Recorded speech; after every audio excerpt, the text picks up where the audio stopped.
Welcome to my channel learning Pathshala. आज हम करेंगे एक्सरसाइज 3.4।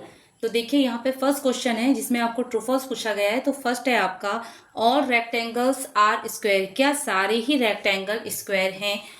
रेक्टेंगल क्या होता है? देखिए जिसकी अपोजिट साइड क्या होती है, इक्वल होती है। मतलब ये साइड इस साइड के बराबर और ये साइड इस साइड के बराबर। जबकि स्क्वायर में क्या होता है, स्क्वायर में चारों साइड्स क्या होती है, आपस में इक्वल होती है। तो क्या सारे ही रेक्टेंगल स्क्वायर हो सकते हैं? नहीं। तो आप क्या लिखेंगे? फॉल्स। नेक्स्ट बी में है आपका ऑल रोम्बस आर पैरेललोग्राम। क्या सारे रोम्बस पैरेललोग्राम हैं? रोम्बस क्या होता है? ये एक तरीके का रोम्बस है, इसको आप ए बी सी डी नाम दे दीजिए। और पैरेललोग्राम्स भी सेम है। इसमें क्या होता है, अपोजिट साइड्स क्या होती हैं, पैरेलल भी होती है और इक्वल भी होती है। तो ए बी पैरेलल टू किसके होता है? डीसी के। And A D parallel to किसके होता है? बीसी के होता है। तो रोम्बस और पैरेललोग्राम दोनों क्या हैं? एक जैसे हैं। तो आप बोल सकते हो कि ऑल रोम्बस आर पैरेललोग्राम। इसका मतलब ये क्या है आपका? ट्रू है। नेक्स्ट है आपका all square are rhombus and also rectangle. सारे ही स्क्वायर आपके क्या हैं? रोम्बस भी हैं और साथ में रेक्टेंगल भी है। देखिए ये स्क्वायर हो गया, ठीक है। तो ये क्या कह रहे हैं? All square are rhombus. ये रोम्बस ले लीजिए, ठीक है। तो रोम्बस में भी आप क्या कहते हो? सारी साइड्स क्या है? इक्वल है। स्क्वायर में भी सारी साइड्स क्या होती हैं? इक्वल है। तो स्क्वायर रोम्बस तो है। अब पूछा गया है कि क्या वो रेक्टेंगल भी है? रेक्टेंगल में भी तो हम यही पढ़ते हैं कि अपोजिट साइड क्या होती है? इक्वल होती है। जैसे स्क्वायर में सारी साइड्स इक्वल होती हैं, अपोजिट साइड्स भी इक्वल होती हैं, ठीक है। वैसे रेक्टेंगल में भी आपका क्या होता है? अपोजिट साइड इक्वल होती है। ये साइड इस साइड के बराबर होती है। तो आप बोल सकते हैं कि जो स्क्वायर है वो रोम्बस भी है और साथ में रेक्टेंगल भी है, ठीक है। इसमें आप ट्रू लिख लीजिए ऊपर। नेक्स्ट है आपका all square are not parallelogram. सारे ही स्क्वायर आपके पैरेललोग्राम नहीं हैं। हमने जो प्रॉपर्टीज पढ़ी थी उसमें हमने पढ़ा था कि पैरेललोग्राम्स में आपका वो स्क्वायर भी होता है, रेक्टेंगल भी होता है, रोम्बस भी होता है। तो सारे ही स्क्वायर क्या पैरेललोग्राम्स नहीं हैं? ये बोल रहे हैं कि नहीं है। तो ये क्या है आपका? फॉल्स है। क्योंकि सारे स्क्वायर क्या होते हैं, मतलब स्क्वायर्स, कुछ स्क्वायर्स क्या होते हैं? पैरेललोग्राम्स होते हैं। तो आप इसको लिख दीजिए फॉल्स, ये गलत है, ठीक है। नेक्स्ट है आपका ऑल काइट्स आर रोम्बस। क्या सारी ही काइट्स आपकी रोम्बस है? काइट ऐसे होती है, ठीक है, जिसमें ये साइड इस साइड के बराबर होती है और ये साइड इस साइड के बराबर होती है। ये आपकी काइट है, ये आपका रोम्बस है। क्या सारी काइट आपकी रोम्बस हो सकती है? रोम्बस में क्या था? चारों साइड्स इक्वल होती है। जबकि काइट्स में आपका क्या होता है? जो कंजुगेटिव जो साइड्स होती है वो इक्वल होती है। जैसे ये साइड इसके बराबर और ये साइड इसके बराबर। तो ये आपका क्या हो जाएगा? फॉल्स हो जाएगा, ठीक। नेक्स्ट है आपका ऑल रोम्बस आर काइट्स। क्या सारे रोम्बस आपकी काइट होगी? अगर आप रोम्बस को देखेंगे तो देखिए ये साइड इसके बराबर है और ये साइड इसके बराबर है। सेम काइट में भी ऐसे ही होता है, ये साइड इसके बराबर होती है और ये साइड इसके बराबर। इक्वल नहीं होती है चारों, बट ये साइड इसके बराबर और ये साइड इसके बराबर होती है। तो ऑल रोम्बस आर काइट, तो आप लिख देंगे ट्रू, ठीक है। नेक्स्ट है all parallelograms are trapezium. Parallelograms आपका ये है, ठीक है। ट्रेपेजियम कुछ इस टाइप का है। क्या पैरेललोग्राम आपका ट्रेपेजियम है? पैरेललोग्राम्स में हम क्या पढ़ते हैं? अपोजिट साइड्स इक्वल होती है। ट्रेपेजियम में भी तो एक अपोजिट साइड आपकी इक्वल है। तो आप बोल सकते हैं पैरेललोग्राम्स आपका ट्रेपेजियम हो सकता है। यस, ट्रू, ठीक है। नेक्स्ट, क्या ऑल स्क्वायर आर ट्रेपेजियम। क्या स्क्वायर भी ट्रेपेजियम हो सकता है? यस, हो सकता है। अगर पैरेललोग्राम्स आपका ट्रेपेजियम है, स्क्वायर में हमने क्या पढ़ा था? स्क्वायर क्या है? स्क्वायर एक क्या है? स्क्वायर एक पैरेललोग्राम है और पैरेललोग्राम क्या है आपका? ट्रेपेजियम है। स्क्वायर में भी क्या होती है? अपोजिट साइड्स इक्वल होती हैं, या ऑल साइड इक्वल बोलो या अपोजिट साइड इक्वल बोलो। और ट्रेपेजियम में भी वही है। तो ये भी आपका क्या हो जाएगा? ट्रू हो जाएगा। आई होप ये सारे प्रॉपर्टीज आपको क्लियर हो गई होगी। ये प्रॉपर्टीज मैं पहले भी पढ़ा चुकी हूँ। जिसने वो नहीं देखा है, पहले उन प्रॉपर्टीज को देख लेंगे, उसके बाद इन क्वेश्चनों को सॉल्व करेंगे। तो आप लोग पहले से नोट डाउन कर लीजिए सभी लोग। क्वेश्चन नंबर सेकंड है identify all the quadrilaterals that have. देखिए ए में आपको दिया है 4 साइड्स ऑफ इक्वल लेंथ। वो कौन कौन से क्वाड्रिलेटर होंगे जिसकी 4 साइड्स क्या होंगी? इक्वल होंगी। तो हमने प्रॉपर्टीज में पढ़ा था इक्वल साइड किस किस की होती हैं?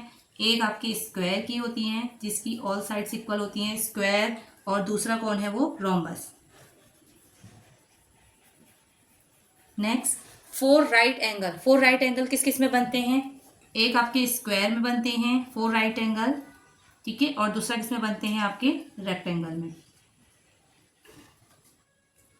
ये स्क्वायर है और ये आपका रेक्टेंगल है, तो इसमें कितने हैं 4 क्या बनेंगे राइट एंगल बनेंगे, मतलब 90 डिग्री का एंगल बनेगा। और स्क्वायर और रोम्बस में क्या होती हैं सारी साइड्स क्या होती हैं इक्वल होती हैं। ठीक है, आप लोग इसको भी नोट डाउन कर लीजिए सभी लोग।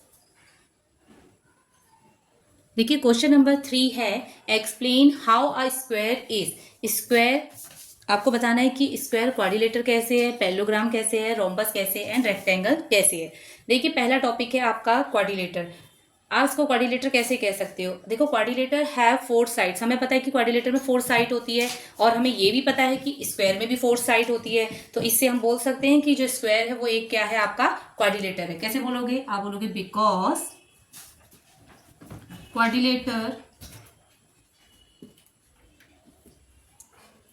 quadrilater have 4 sides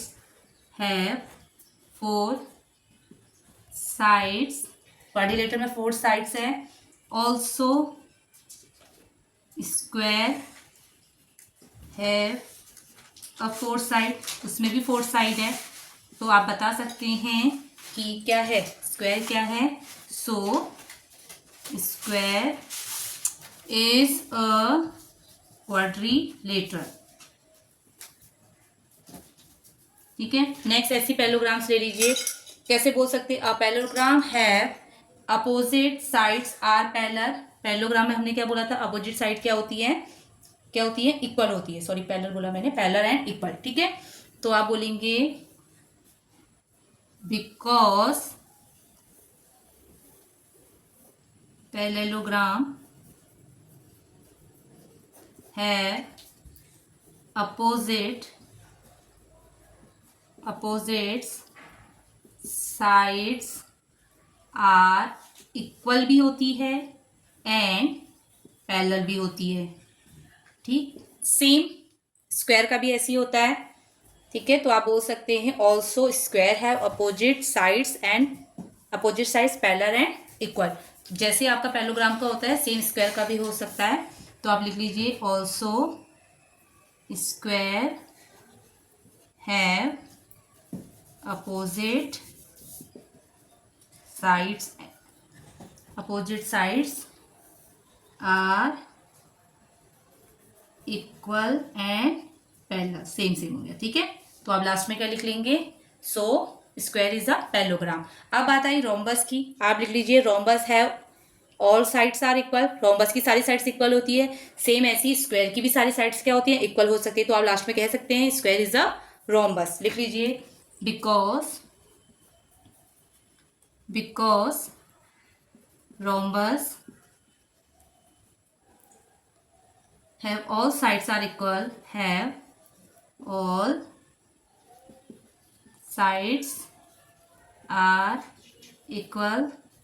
similarly square have all sides are equal। ठीक है, तो लास्ट में आप लिख लीजिएगा स्क्वायर इज अ रोम्बस। अब बात आई रेक्टेंगल की। देखिए रेक्टेंगल का हर एक एंगल 90 डिग्री होता है, सेम स्क्वायर का भी हर एक एंगल कितना होता है 90 डिग्री होता है। तो लिख लीजिए because each angle of a rectangle is 90 degree. Rectangle का हर एक एंगल 90 डिग्री होता है। Also same each angle of a square is 90 degree, ये भी 90 डिग्री होता है। तो इसलिए आप कह सकते हो स्क्वायर इज अ रेक्टेंगल। इसको आप नोट डाउन कर लीजिए। ये सब प्रॉपर्टीज मैं आप लोगों को पहले बता चुकी हूँ, जिसने वो वीडियो नहीं देखी उसको देखिएगा। चलिए आप लोग इसको नोट डाउन कर लीजिए पहले। क्वेश्चन नंबर 4 है name the quadrilateral whose diagonal. आपको क्वाड्रिलेटर का नाम बताना है जिसके डायगोनल बाइसेक्ट करते हैं एक दूसरे को। ठीक है, तो हमने पहले प्रॉपर्टीज में पढ़ा था कि किस किस के डायगोनल बाइसेक्ट करते हैं। एक है आपका पैरेललोग्राम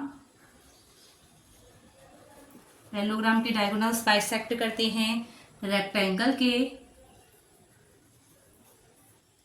स्क्वायर के और रोम्बस की। ऐसे पढ़ा था पैरेललोग्राम्स कैसा होता है, ऐसे होता है। ठीक है, ठीक है, ये आपका पैरेललोग्राम्स हो गया। इसके जो डायगोनल होंगे वो एक दूसरे पे क्या करेंगे, बाइसेक्ट करेंगे, एक पॉइंट ओ पे मीट करेंगे मतलब। ठीक है, रेक्टेंगल में भी सेम ऐसे ही होता है, स्क्वायर में भी होता है, रोम्बस में भी होता है। नेक्स्ट आपसे पूछा गया है are perpendicular bisector of each other. Perpendicular कैसे होता है, इस टाइप में। ठीक,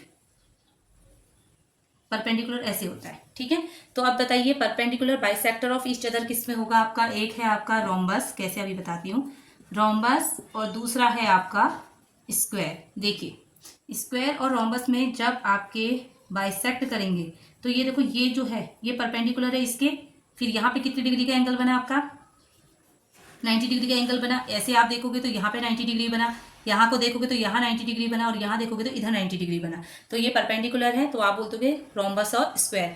आप पूछा है आर इक्वल, इक्वल किस में होंगे डायगोनल, तो डायगोनल दो में इक्वल होते हैं। एक होता है रेक्टेंगल में, रेक्टेंगल इससे पहले वाले में आपको मैंने बता चुकी हूँ, इसी प्रीवियस वीडियो में बता रखा मैंने आपको।